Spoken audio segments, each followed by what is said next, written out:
Hello guys, मैं अपने room में बैठा हूँ इस टाइम और मेरा दोस्त लाया एक सिगरेट और मैंने कहा भाई ये क्यों पी रहा है। तो बोल रहा है ये क्या मैं नहीं पी रहा हूँ क्या, मैं तो पीता हूँ। और मैं दारू भी मैंने पी थी, महंगी वाली, बोला महंगी वाली दारू पी थी मैंने पुलिस वालों के साथ, बोला पुलिस वालों के साथ दारू पी थी। हमने कहा ये गलत है, मत पिया कर ये सब। मैं कोई नशा नहीं करता, नॉन वेज खाता था वो भी मैंने छोड़ दिया।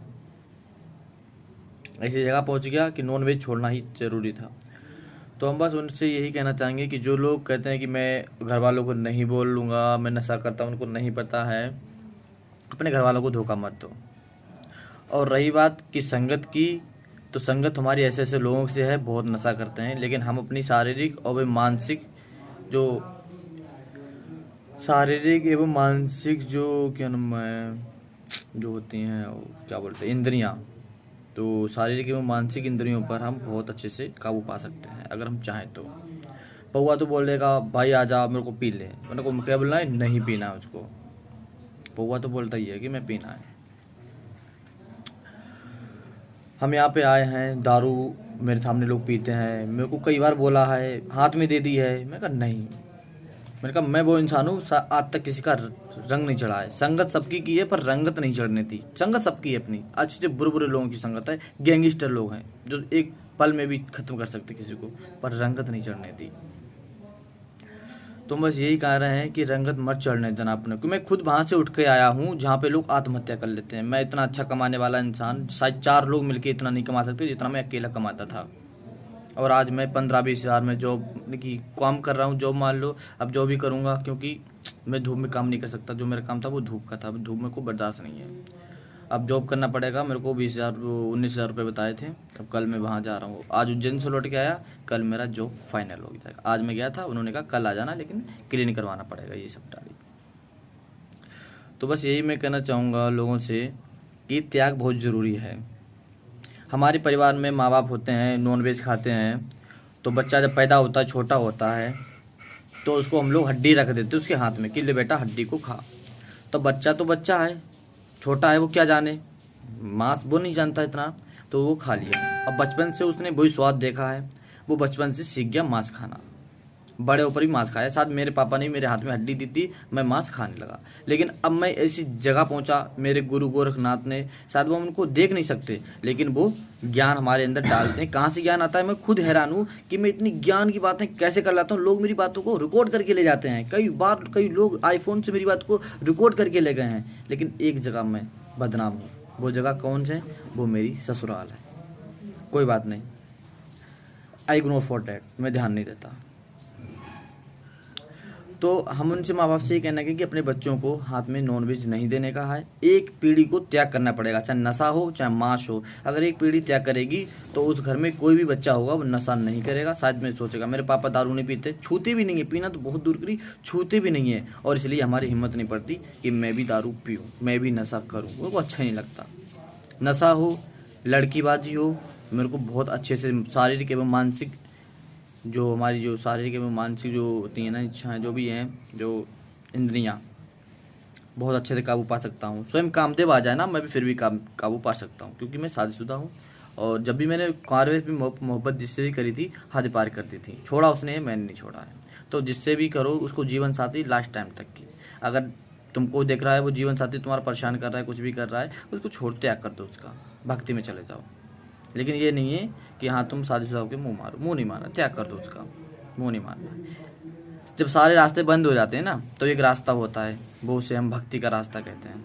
और भक्ति के मार्ग पे ना बहुत प्रेम है। मेरे को लग रहा है कि काश मैंने शादी ना की होती, लेकिन कोई बात नहीं, अब शादी हो गई है, बेबी भी मुझे अच्छी मिली है, अब ज़िंदगी चल रही है अच्छे से, कोई दिक्कत नहीं है। माँ बाप भी मुझे बहुत प्यार करते हैं, मेरी बातों को ध्यान से सुनते हैं, जैसे कि किसी संत की बातें को सुनते हैं लोग। अब मेरी बातों को लोग रिकॉर्ड करके ले जाते हैं। काफ़ी लोगों ने मुझे सपोर्ट किया, बड़े बड़े लोगों ने बोला तुम अब सोशल मीडिया पे आओ। और मेरा सपना है कुछ, मैंने अपने सपने को अब चेंज कर लिया। पहले मेरा सपना था कुछ और, अब मैंने चेंज कर लिया। सपना तो मेरा बिजनेस का था, और बिजनेस में तो मैं खड़ा करूँगा, और वो बिजनेस मैं अपने भाई लोगों को देके जाऊँगा तोहफे में, क्योंकि मेरे भाई इस बिजनेस को आगे बढ़ाएं। और मेरा मेन मुद्दा ये है कि मैं अब राजनीति में उतरूँगा। अभी मैं 22 साल की एज है, शायद मुझे लोग बच्चे हैं, कम सुनना पसंद करते हैं, लेकिन हाँ एक दिन ऐसा आएगा लोग मुझे ज़्यादा सुनना पसंद करेंगे। और हम अगर बीजेपी ने टिकट दिया है तो ठीक, अगर नहीं टिकट दिया है तो हम अपनी खुद की पार्टी बनाएंगे।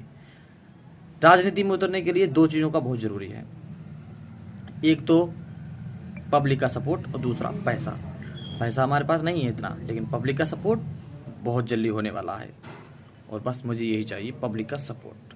मैं भी देखूं कि आखिर चल क्या रहा है राजनीति में, क्या है राजनीति, क्या चल रहा है। अगर राजनीति मेरे बस की, पहली बात तो मैं बस की बात होगी, मैं पूरी राजनीति ईमानदारी से करूंगा, महाकाल का भक्त हूँ, पूरी ईमानदारी से करूंगा। हिंदू, मुस्लिम, सिख, ईसाई कुछ भी नहीं, इंसानियत, हम पहले भारतीय हैं। हमारा एक ही होगा कि अगर कोई इंसानियत के खिलाफ जाएगा, एक ऐसा कानून बनाएंगे जहाँ पे सजा मौत मिलेगी, मौत के सिवा उसको कोई सजा नहीं मिलेगी, मौत।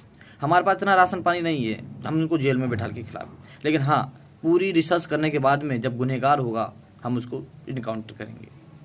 और शायद योगी जी यही कर रहे हैं, इनकाउंटर बहुत अच्छा कर रहे हैं योगी जी। और उन माँ बापों को हमें तसल्ली बनाएंगे, देखो तुम्हारे बेटे ने गलत काम किया है, और गलत काम किया है तो आपको रोना धोना नहीं है, बल्कि खुश होना है कि मेरे बच्चे ने गलत काम किया है इसलिए वो मारा गया। शायद आपका एक बच्चे ने कुर्बानी दी है ना, जो भी आपने जो भी है, मान लो इनकाउंटर हुआ है, तो ऐसे 100 लोग जो पाप करने वाले हैं, जो दुष्कर्म करने वाले हैं, रेप केस को अंजाम देने वाले हैं, ऐसे 100 लोग सुधरेंगे। तो अगर कल मेरा बेटा हो और वो किसी का रेप कर दे, तो अगर उसका कल इनकाउंटर हो जाएगा मुझे कोई गम नहीं होगा। मेरे भाई का कोई इनकाउंटर कर दे अगर गलत है तो मुझे कोई गम नहीं होगा, क्यों, वो गलत है, और गलत का पक्ष में कभी लेता नहीं हूँ। महाकाल का भक्त हूँ बचपन से ही।